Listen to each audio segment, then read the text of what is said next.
पहले test match का चौथा दिन आज है और इससे पहले तीसरे दिन की कहानी आपको बताते हैं, जिसमें बारिश ने खलल डालने की कोशिश की, लेकिन इसका कुछ खास असर नहीं पड़ा क्योंकि एक तरफ रन भी बनते रहे और विकेट गिरने का सिलसिला भी जारी रहा।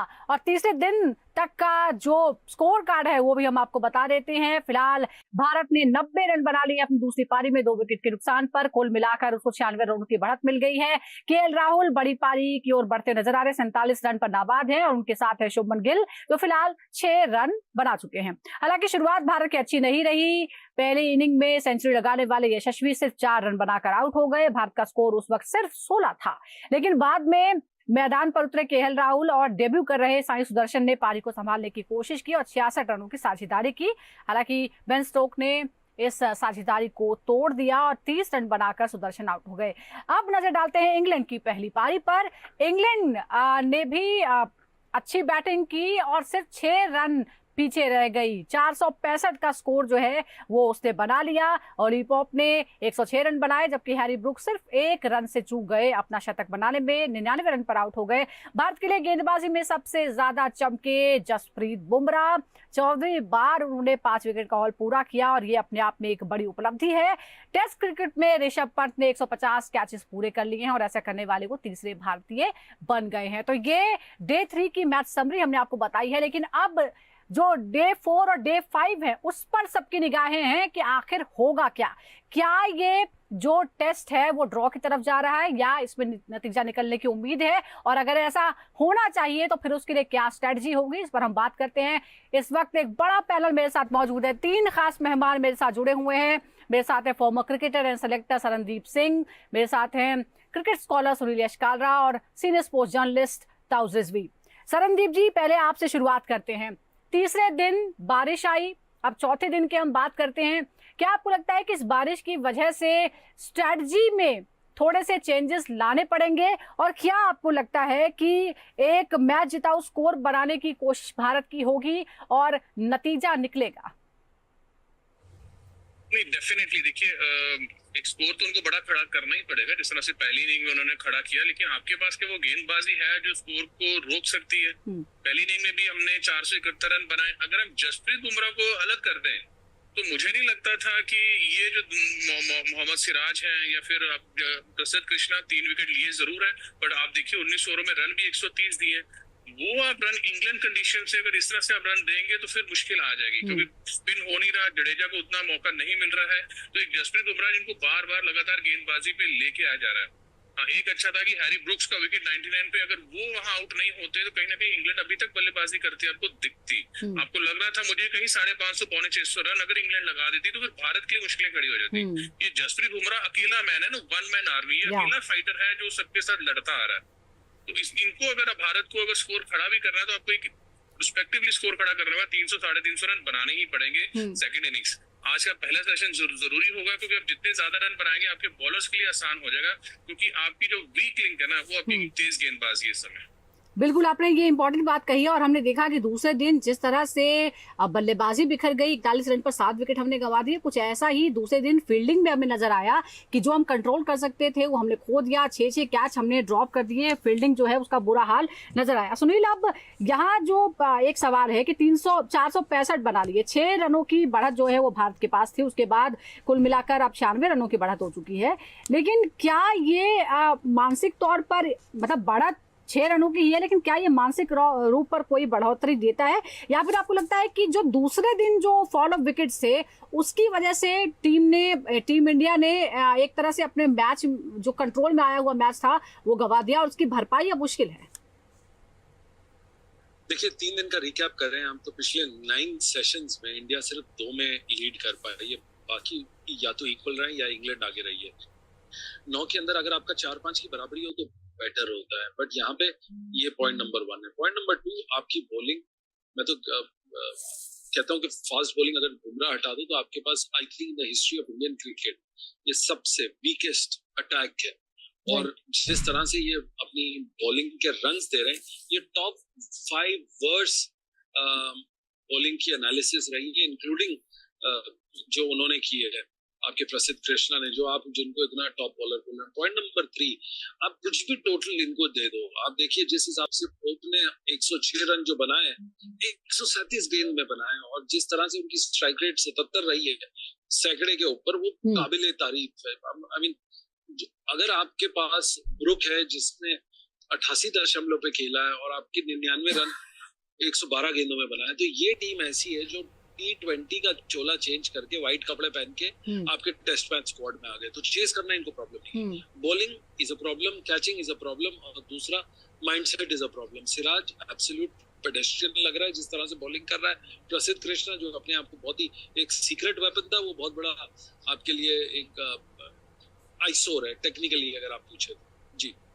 जी तो चलिए ये तो बात है, लेकिन एक और अगर हम ताउस देखिए, यशस्वी ने जिस तरह से पहली पारी में सेंचुरी बना, लेकिन दूसरी पारी में वो 4 रन पर आउट हो गए। आपको लगता है कि इसकी वजह से अब टीम इंडिया की बैटिंग में भी थोड़े से चेंजेस, उस स्ट्रैटेजी में भी चेंज आएगी, और जो बाद के बल्लेबाज हैं इन पर भी प्रेशर होगा, क्योंकि चौथा दिन भी है, मुश्किल बहुत ज्यादा है, और ओपनर इस तरह से आउट हो चुका है।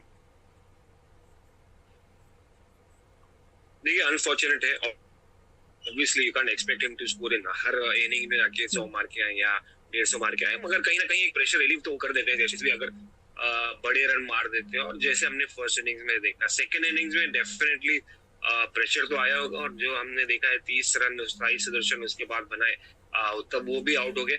बट कहीं ना कहीं मुझे लगता है होप अभी भी है। देखिए इतनी जल्दी होप नहीं छोड़ सकते, क्योंकि you have KL Rahul, experience of KL Rahul, class of KL Rahul, and then you have captain Shubman Gill scored 100। अगर बैक टू बैक 100 हो गया तो यार आइसिंग ऑन द केक, और साथ साथ टीम के लिए एक बढ़ोतरी मिल जाएगी। तो ऋषभ पंत एक के बाद एक, तो कहीं मैं ऐसा नहीं देख रहा हूँ कि यार यशस्वी आउट हो गए तो सारा पे आ गया। जिम्मेदारी इसीलिए इसी को तो कहते हैं कि कहीं कोई मिस्टेक हो जाए ऊपर या नीचे तो वो भरपाई हो जाती है, and that's why it's a team sport, right. एक बंदे के ऊपर नहीं चलती है।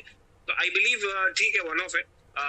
शुरुआत अच्छी थी, सेकेंड इनिंग्स में फेल हो गए, हाँ कैचेस टूटे, वो क्वेश्चन मार्क है जिसके ऊपर उनको वर्क करना पड़ेगा, और बैटिंग में तो बाउंस बैक कर ही सकते हो। और प्रेशर किस पर है इनकी भी बात करना जरूरी है। फिलहाल जो क्रीज पर हैं वो हैं केएल राहुल 47 बना चुके हैं, साई सुदर्शन 30 पर आउट हो गए थे, शुभमन गिल अब उनके साथ दे रहे हैं। हालांकि शुरुआत मतलब ये संयम दिखाने वाली बात भी है, जिस तरह से यशस्वी आउट हुए उसके बाद मुश्किल और बढ़ सकती थी, लेकिन दोनों ने मिलकर कुछ तो संभाला ही।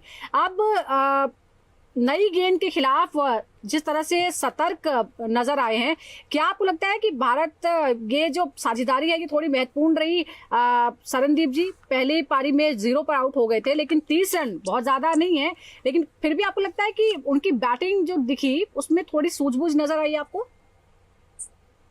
देखिए बिल्कुल, जैसे तौस भाई ने कहा कि वो साझेदारी बहुत ही ज्यादा इंपॉर्टेंट थी, क्योंकि वो साझेदारी हुई तो आपके लोग ना थोड़ा सा ठहराव आ गया इनिंग में, वो रन बनने शुरू हो गए। नहीं तो अगर साई सुदर्शन भी साथ में आउट होते, शुभमन गिल जल्दी अंदर आ जाते, तो फिर मुश्किलें कहीं होती। समझ आती कि 90 पे जहाँ 2 है और 90 में अगर आपको 5 आउट दिखते या 4 आउट दिखते, फिर कहीं ना कहीं चिंताएं और बढ़ जाती। पर चिंताएं अभी भी है यहाँ पे, क्योंकि आज के दिन भी इन दोनों को एक साझेदारी करनी पड़ेगी, केएल राहुल और शुभमन गिल को, क्योंकि ऋषभ पंत तो अपने तरीके से बल्लेबाजी करेगा आगे, वो नहीं देखेगा कि पहले ही सेशन में 2 आउट हो गए, उनको जो मिलेगी या वो शॉटें खेलता रहेगा, और उससे भी ज्यादा प्रेशर आ जाएगा करुण नायर के ऊपर, क्योंकि पहली इनिंग से जिस तरह से वो लापरवाही वाला शॉट खेला है, लेकिन 8 साल के बाद आपका कमबैक हुआ है, आप भगवान से प्रार्थना कर रहे हो कि मुझे मौका मिलना चाहिए, उन्होंने मौका भी दिया आपको, और प्रार्थनाओं के साथ मैं ये कहता हूँ ये भी लिखना चाहिए था कि थोड़े से रन भी बनने चाहिए।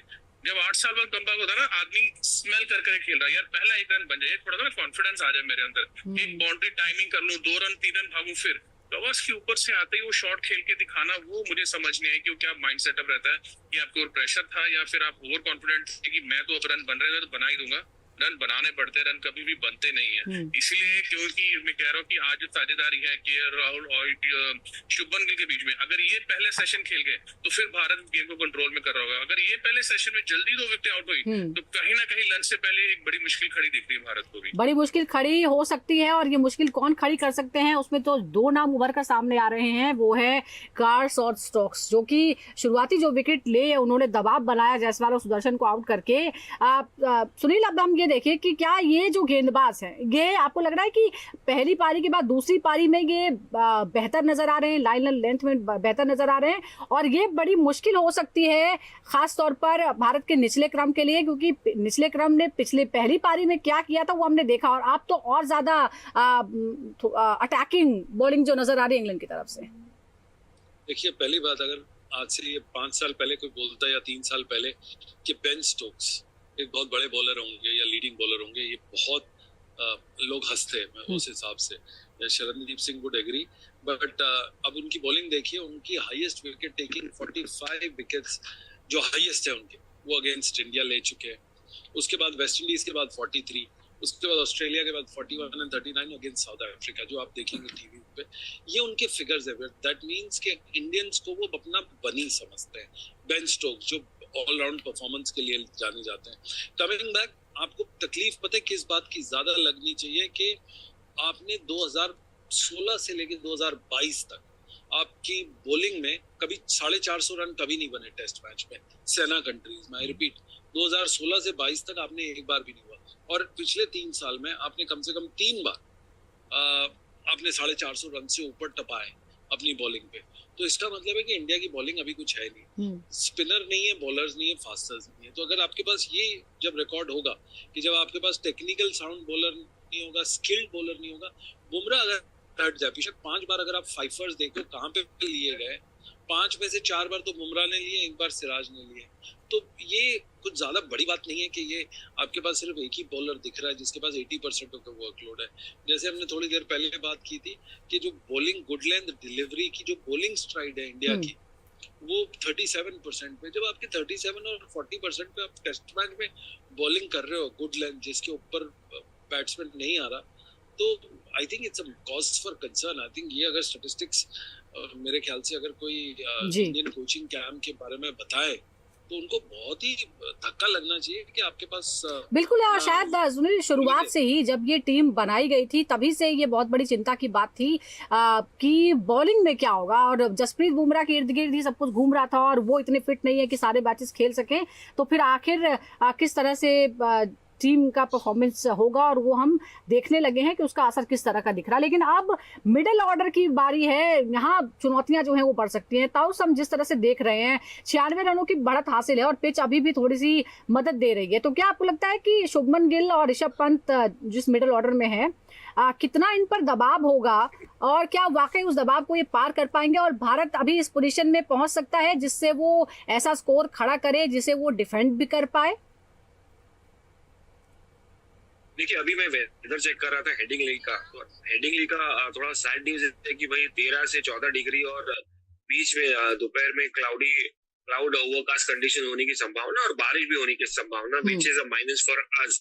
But then that is test cricket, that is challenge of playing in different conditions. और यहाँ पर पहला टेस्ट मैच है शुभमन गिल कप्तान का, और इससे बेटर मौका क्या हो सकता है अपने क्रिटिक्स या जो भी है जिनको भी प्रूव करना है, जिनको भी बताना है या खुद को प्रूव करना है कि भाई हमको एक चैलेंजिंग कंडीशन है, इंग्लैंड के सामने खेल रही है, होस्ट है, उनको ज्यादा पता है कंडीशंस की, तो हम क्यों ना चैलेंज एक्सेप्ट करें और वही जो गोल है हमारा आज 350 और 400 का टारगेट अचीव करने का वो करें। और क्यों नहीं कर सकते यार? कहीं ना कहीं आपको टेस्ट क्रिकेट को टेस्ट क्रिकेट की तरह खेलना है, एक माइंडसेट लेके आने को, कॉपी नहीं करना है बैसबॉल क्रिकेट, जहाँ कहीं पर मेरिट पे खेलना है। और जहां पर आप बैसबॉल जिस तरह से खेल रहे हैं इंग्लैंड, वो कॉपी नहीं करके आपको एक पैटर्न लेके आना है जो टेस्ट क्रिकेट को पता है। आई मीन करुण नायर उनका लास्ट रन रेट था 300, इसके अलावा उन्होंने काफी रन मारे, उनको पता है। बट इंडियन कंडीशन में इसके अलावा आपके पास केएल राहुल है, पूरी दुनिया में रन कर चुके हैं। ऋषभ पंत अपनी स्टाइल में खेलेंगे, तो ऐसा नहीं है कि इंडिया नहीं खेल सकती, डेफिनेटली बैटिंग तो कर सकती है। मुझे एक सवाल नहीं है बल्लेबाजों पर, हाँ अगर कंडीशन अलग हो जाए, सवाल है गेंदबाजी पर जिसकी में काफी क्वेश्चन मार्क्स हैं। बट फिलहाल मैं I am convinced with the batting and I hope they accept the challenge and achieve the goals. Batting को लेकर बहुत ज्यादा ना सवाल है और ना ही ज्यादा चैलेंजेस हैं, बट ये है कि कप्तान को फैसला लेना होगा कि कौन सा ऐसा स्कोर होगा जो उसके बॉलर्स डिफेंड कर पाएंगे और वो डिक्लेयर करने की पोजीशन में हो। इसके लिए उसे टीम से मदद चाहिए होगी। लेकिन एक और सवाल है, हम बैस बॉल की जो लगातार बात कर रहे हैं, हमने देखा शरणदीप जी की जिस तरह से भारत ने शानदार शुरुआत की और इंग्लैंड के 3 विकेट गिर गए थे 209 रन पर, लेकिन उसके बाद हैरी ब्रूक और ओली पॉप ने जिस तरह से पारी को संभाला, क्या आपको लगता है कि ये जो लय तय की है, ये बैस बॉल वाली जो सोच है वो यहाँ पर नजर आई कि दबाव में आ गई थी इंग्लैंड, बड़ा स्कोर खड़ा हो गया था पहली पारी में और 3 विकेट गिर भी गए थे पहले ही दिन, लेकिन उसके बावजूद ये दोनों डटे रहे और खासतौर पर युवा खिलाड़ी जो हैं हैरी ब्रूक 1 रन से चूक गए उस शतक बनाने में, लेकिन पारी को संभाल दिया उन्होंने। नहीं, बिल्कुल उन्होंने पारी को संभाला भी, बड़ी अच्छी तरह से खेले और उससे भी जरूरी चीज थी कि शुभमन गिल ने अगर जिस तरह से गेंदबाजों को इस्तेमाल किया, क्योंकि आप सिर्फ जसप्रीत बुमराह पे ही बार बार प्रेशर बना रहे थे और इंग्लैंड के सब बल्लेबाजों को पता है, उनकी टीम मैनेजमेंट ने सोचा कि एक जसप्रीत बुमराह ऐसा गेंदबाज है जो आपके लिए आउट कर सकता है। अगर आप उनको कहीं ना कहीं थोड़ा सा ध्यान के खेले और उनको कोशिश ना करें कि ओवर में 2 से 3 बाउंड्री मारने के लिए, तो आपको रन आएंगे कि वो 3 से 4 ओवर से लंबा स्पेल नहीं डालेगा और वही चीज वहां उन्होंने करते भी दिखी जब हैरी ब्रूक्स आए, फिर उसके बाद रन बहुत ईजी हो गए थे। आप अगर बुमराह को निकाल दे तो आप सिर्फ 2 बॉलर के साथ अंदर खेल रहे थे, मोहम्मद सिराज और उसके बाद प्रसिद्ध कृष्णा।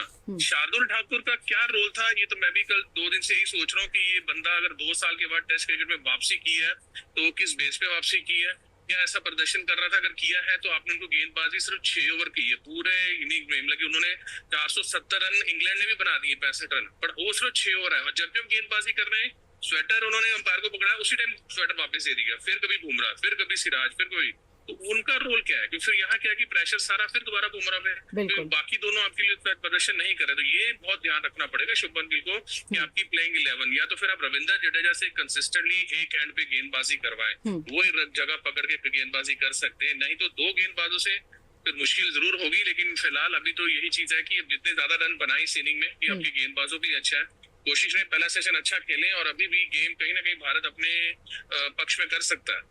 बिल्कुल उम्मीद हम कर सकते हैं क्योंकि भारत के पास लंबा बैटिंग लाइनअप है, लेकिन बात फिर जसप्रीत बुमराह पर आकर केंद्रित हो जाती है। सुनील, जसप्रीत बुमराह लगातार शानदार प्रदर्शन कर रहे हैं, इंजरी से वो जूझे, आईपीएल के कुछ मैचेस उन्होंने मिस किए, अब वो वापसी कर रहे हैं और शानदार वापसी कर रहे हैं, 5 विकेट उन्होंने हासिल कर लिए हैं, लेकिन सवाल ये है कि ऐसा क्या है बुमराह में और वो ऐसा क्या करते हैं जिसकी वजह से वो हर जगह परफॉर्म करते हैं और दूसरे बॉलर्स क्या सीख सकते हैं उनसे? देखिए, ये जनरेशनल बॉलर है, जैसे आपके पास मुरलीधरन, शेन वॉर्न, इसकी एवरेज अगर आप देखें तो मेलकम मार्शल से भी ज्यादा ऊपर है, ऑल टाइम ग्रेट्स जिन्होंने अपने मैचेस खेले। इसकी एक खास बात आपको बताऊंगा, 14 बार इन्होंने अपने फाइबर्स लिए टेस्ट मैच में, बहुत बड़ी बात होती है फाइबर्स लेना, बट उससे बड़ी बात ये होती है कि आप 14 में से 12 बार अगर आप अवे उसके अंदर करें, not in your home conditions, ये बहुत इंपॉर्टेंट है। तो ये उसने technically which is the highest and the greatest उसकी टाइम पे। पॉइंट नंबर 2, आपका जो शरणदीप ने बोला है कि आपका दूसरा वो कौन है, प्रसिद्ध कृष्णा, आप जस्ट इमेजिन करिए 6.4 के एवरेज से अगर कोई टेस्ट मैच में पिटता है, 20 over 128 run, I repeat 20 over 128 run, 14 चौके और 4 छक्के जिस बॉलर को टेस्ट मैच में पड़े हो, तो उसको आप बॉलर तो समझेंगे नहीं, उसको बिट्स एंड पीसेस वाले पाई चक्कर एक होता था, जो तो उसको भी पता है, एक अच्छा जुमला है पाई चक्कर, तो ये वैसी आप जमात लेके गए, आप कितना भी 400 450, मुझे तो दहशत है ऐसी बॉलिंग अटैक को देख के।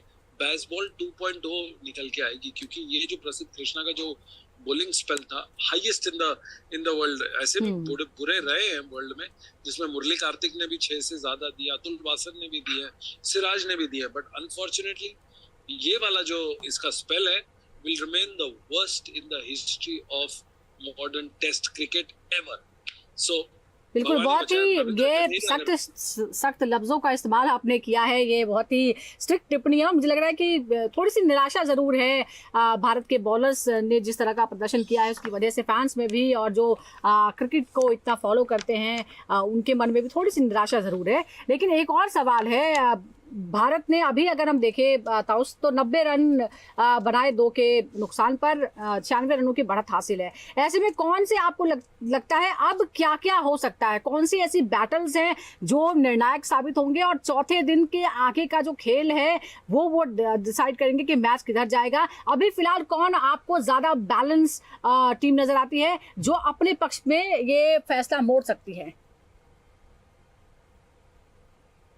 देखिए, बैलेंस टीम तो इंग्लैंड ही है फिलहाल, क्योंकि वो होम कंडीशन तो खेल रही है। साथ साथ आपको पता है आज का वेदर जो मैंने रीड आउट किया था, 13 से 14 डिग्री होने वाला है, ओवरकास्ट कंडीशन होने वाली है। और देखिए एट द एंड नई टीम है team India against Shubman Gill के, तो मैं ज्यादा उनको ऊपर प्रेशर नहीं डालना चाहूंगा और एक्सपेक्ट करूंगा कि यार अच्छा चांस है उनको कि भाई एक आपने लीड लिए फर्स्ट इनिंग में, तो एक साइकोलॉजिकल फैक्टर आपके पास है।